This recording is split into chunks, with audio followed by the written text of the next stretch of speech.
Well, with such an emotional presidential campaign, we've all heard the news stories in which the terms rigged, cheating, fraud, hacked have been used.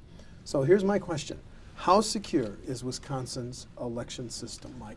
Well, we think it's very secure, and all of the talk about rigging and fraud, there's been a new dimension to it really during this election cycle, and much of it has to do with the IT infrastructure around elections and fears of hacking. And there are a couple different concerns on the top of every election administrator's mind. One is the protection of the voter registration system, and the state has excellent security and hosting services that we rely on to protect voter information that might affect whether or not the name ends up on the poll list.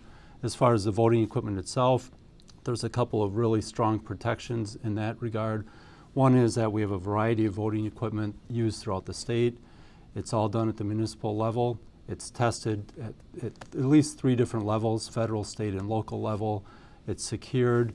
There are security procedures leading up to Election Day and on Election Day to keep the voting equipment secure, and it is not connected to the internet. So That's important. It is. When I put my Dane County ballot in there, I'm putting it in a machine that is not connected to the internet? Correct.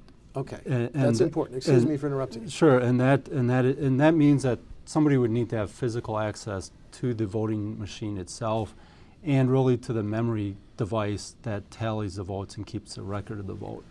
Have there been attempts to hack Wisconsin's system? There's been no data breaches into the Wisconsin voter registration system. We have actually had assessments done by the Department of Homeland Security as well as our state Division of Enterprise Technology.